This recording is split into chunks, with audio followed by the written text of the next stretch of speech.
And today they did it again. Some guy that I'd never heard of. John James, is he a congressman, this guy? He said, ladies and gentlemen, I am going to start the impeachment of Donald Trump. What the hell did I do? Here we go again. They want to impeach me. This lunatic, he was up. Actually, I had the television way down, and I said to our great First Lady, listen, did I just hear I was being impeached again? We're getting good at this, though. Hey everyone, Hannah is here. So what just happened? Trump has survived 2 impeachments, countless indictments, and being counted out more times than anyone thought possible. But launching Operation Epic Fury, a unilateral bombing campaign against Tehran, has done what nothing else could. It yanked impeachment off the shelf and placed it directly over his neck. The word impeachment had been fading into background noise. War brought it roaring back to life. Some of our local leaders. I'll start with John Larson. He filed articles of impeachment against the president, and he's also calling on the president's cabinet following this Iran war and some of the president's statements in recent times regarding Iran, some of the threats that he's made. He's calling to invoke the 25th Amendment. Now, what this would mean is that the vice president would basically take power, and this is typically used when the president dies or resigns or cannot discharge their duties. Now, Larson is calling for this because he says the president is putting our security at risk. Where senior Democratic power brokers, the ones who usually pump the brakes on this kind of talk, are stepping to the microphones and using the precise vocabulary of the Constitution. They are not saying we are disappointed or we have concerns. They are saying high crimes and misdemeanors. They are saying unconstitutional, and the more the man in the Oval Office tries to drown out that noise by screaming about traitors and deep state saboteurs on his social media platform. Over 30 congressional Democrats are calling on the cabinet to remove President Donald Trump from office over his threats to escalate the war in Iran and target civilian infrastructure. The calls come after Trump wrote on Truth Social Tuesday that Iran's, quote, whole civilization will die tonight, never to be brought back again if Tehran doesn't agree to a deal with the United States. Democrats say that the threat, if carried out, amounts to a war crime that would punish the people of Iran for actions of its government. The 25th Amendment allows for a president to transfer power voluntarily if they're unable to perform the duties of their office. More members of Congress, from the far left flank all the way to a handful of libertarian-leaning conservatives, are flipping open their copies of the Federalist Papers and reaching for the filing cabinet labeled Articles of Impeachment Draft. Yesterday, more than 70 lawmakers in separate posts on social media suggested the president's cabinet must invoke the 25th Amendment and admit he is unfit for office. Congress should pass impeachment articles and vote to convict him or both. He hit out, saying that Democrats are complaining only because he carried out strikes, and that if he hadn't taken action, they would have been screaming about why he didn't attack Iran. He also called their criticism sick, crazy, and dementia. He added that whatever he does, Democrats will always be on the opposite side. Democrats have denounced Operation Fury by White House as an illegal act of war carried out without proper congressional approval, arguing that decision to attack Iran bypassed lawmakers' constitutional authority. The intellectual scaffolding for this third impeachment push is being built by some of the most widely cited constitutional analysts in the country. These are not partisan voices without credentials. These are the heavyweights whose legal opinions have shaped decades of jurisprudence. And their analysis is brutal in its clarity. They argue that the Iran war does not just bend the Constitution, it defies it.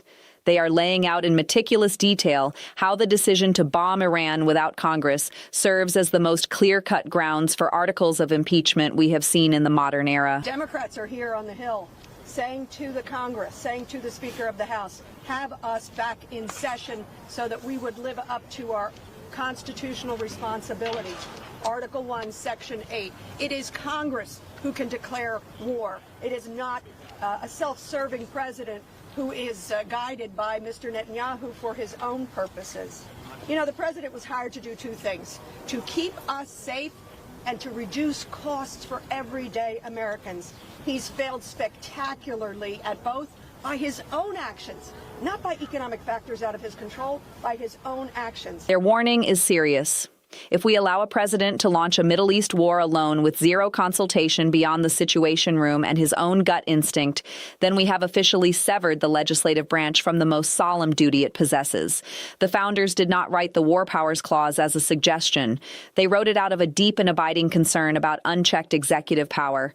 They made a deliberate, conscious choice to give the power of the sword to the many, not the one. This constitutional analysis is more than just an opinion piece.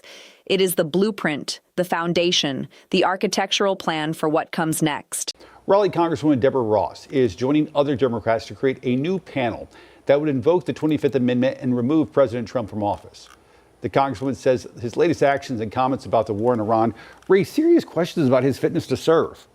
She said it's more urgent than ever that Congress finally establish this independent commission and ensure the executive branch is subject to proper and thorough oversight. She wrote with the kind of clarity that leaves no room for spin, that bombing Iran without the approval of Congress is a grave violation of the Congressional War Powers Clause. Not a technicality, not a misunderstanding, a grave violation. And then she delivered the statement that is now rippling through every progressive media outlet from The Nation to Pod Save America. This is absolutely and clearly grounds for impeachment. Pay attention to the language there. Absolutely. That means no caveats. Clearly, that means you do not need a law degree from Harvard to see it. Her framing removes the ambiguity that usually protects a wartime president. She is not saying we should explore our options. She is saying this is the reason the impeachment clause exists.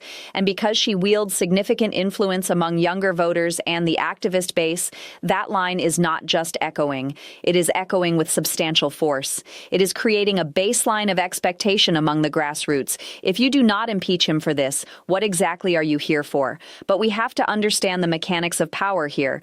AOC can set the world on fire with a post, but she does not control the floor schedule. That power rests with the Democratic leadership, specifically House Democratic leader Hakeem Jeffries.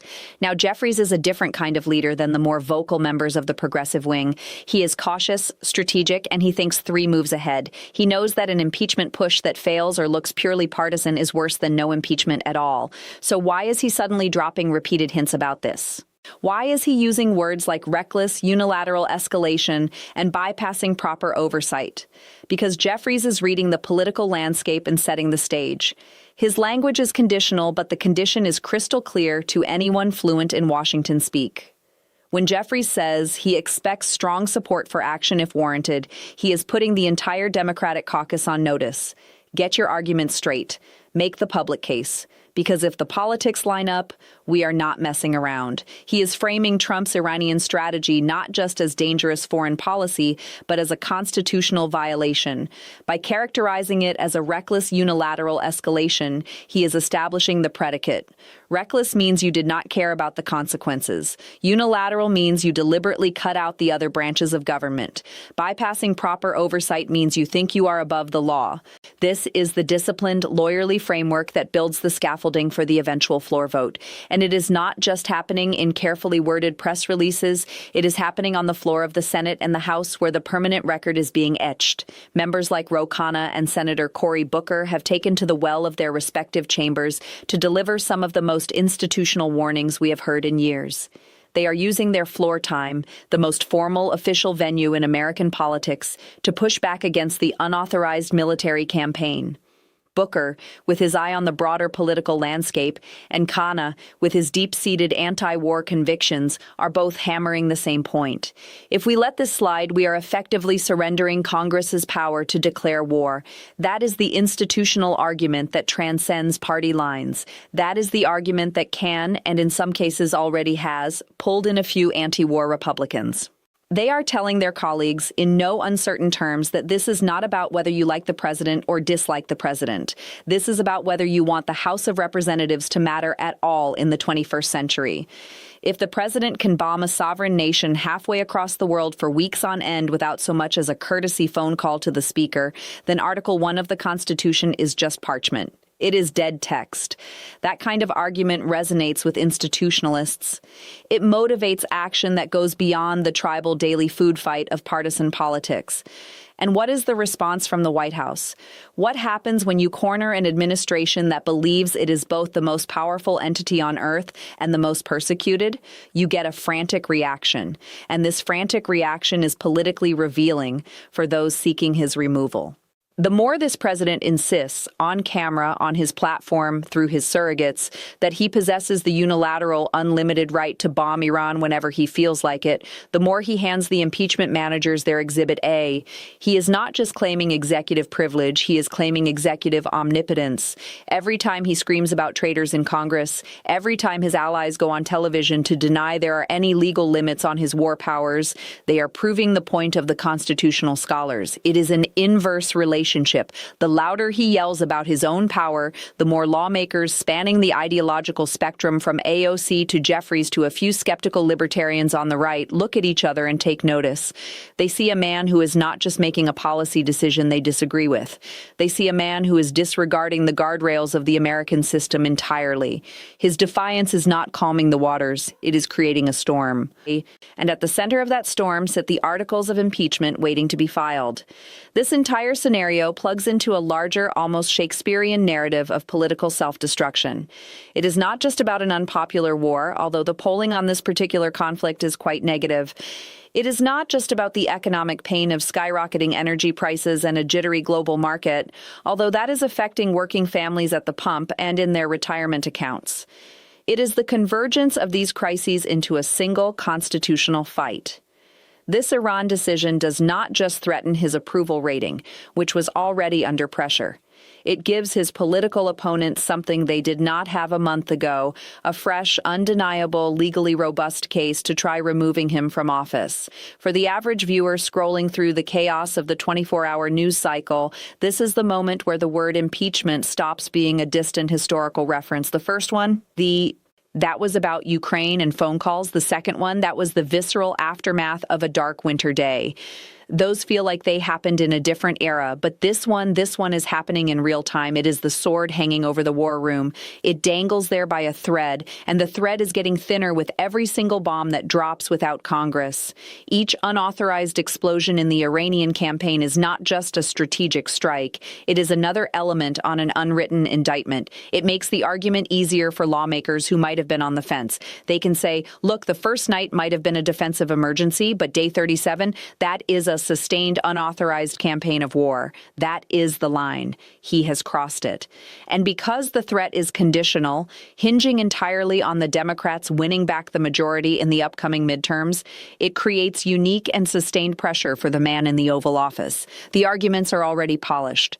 The quotes from AOC, Jeffries, and Khanna are already on the record. The constitutional analyses have been written and peer-reviewed. The articles of impeachment are conceptually drafted and waiting. The only missing piece is the power to bring them to a floor vote. So here is the roadmap for the rest of this analysis. We are going to put the specific impeachment calls from AOC, Hakeem Jeffries, and the constitutional law experts under a microscope. We are going to explain exactly why they are calling the Iran war a high crime. We are going to examine Trump's defiant response, the posts, the statements, the fuming about traitors, and his absolute denial of any limits on his Article 2 powers. And we are going to connect the dots on how every unauthorized missile strike is stacking up evidence, just waiting for the arrival of a new Democratic House majority. Because this is not about whether Trump's Iran war has been a disaster for global stability. That is a separate debate. This is about whether that military campaign has created a constitutional impeachment scenario where the violations are clear, the legal arguments are locked and loaded, the Democratic leadership is publicly signaling their readiness, and the only missing ingredient is the majority that the next election could deliver. This war has not just damaged his approval. It has potentially lit the fuse on a historic, unprecedented third impeachment. All right. Let us get into the legal substance.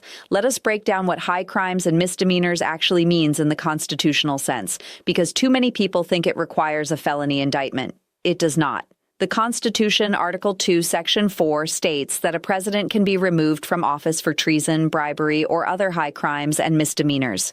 The framers used that phrase intentionally because they wanted flexibility. They knew they could not list every possible way a power-hungry executive might abuse his office. High crimes in this context does not mean you robbed a convenience store. It encompasses the abuse of power, the betrayal of the public trust, and the violation of the presidential oath.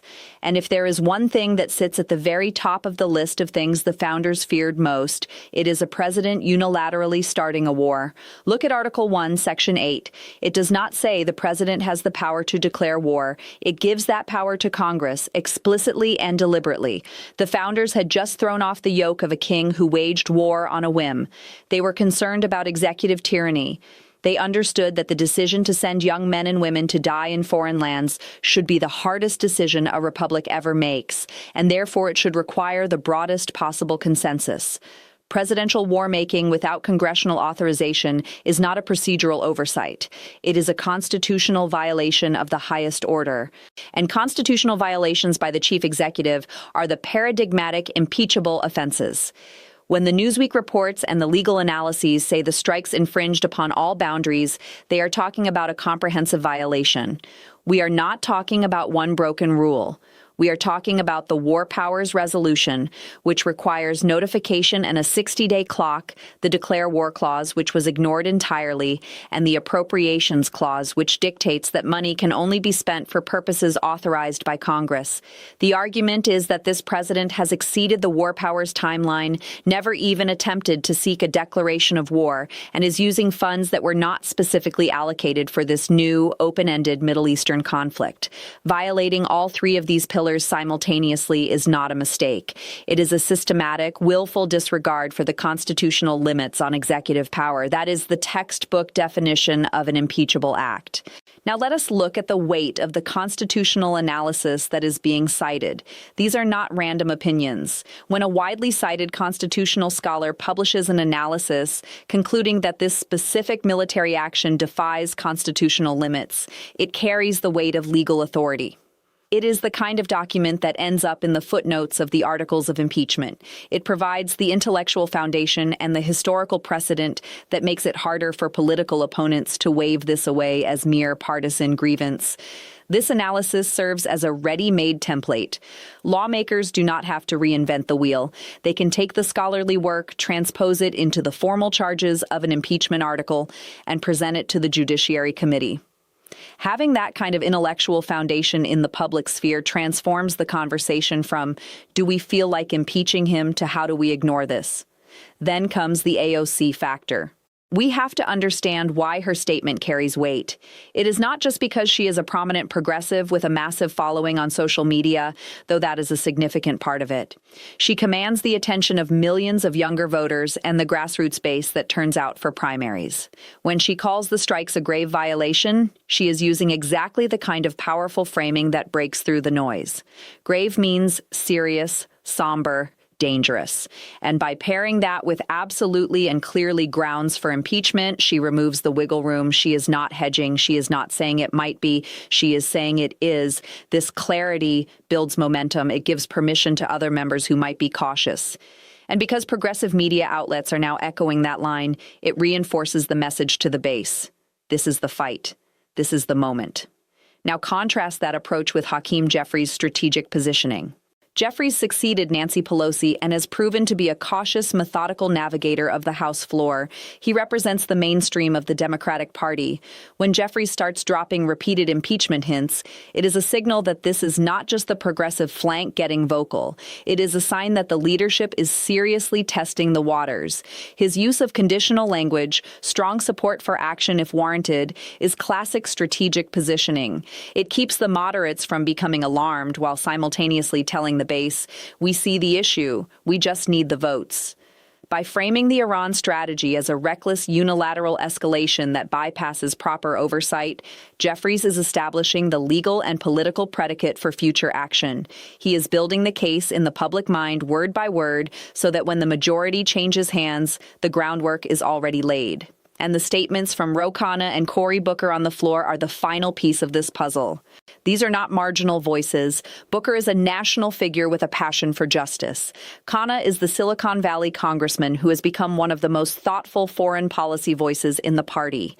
When they stand on the floor and use their official time to push back against the unauthorized military campaign, they are creating the permanent record. They are warning their colleagues that if they let this slide, they are effectively surrendering the power of the purse and the sword permanently. That is an argument that is designed to pull in the small but significant number of anti-war Republicans and libertarian-leaning members who care more about the institution of Congress than they do about party loyalty. Let us zero in on Trump's defiant response, because this is where the psychology of the situation becomes a political factor. The frantic, high-decibel denialism coming from the White House and its allies is telling. The accusations of traitors in Congress are particularly revealing. Traitor is the language of authoritarianism. It is the language of a leader who believes that dissent from his policies is equivalent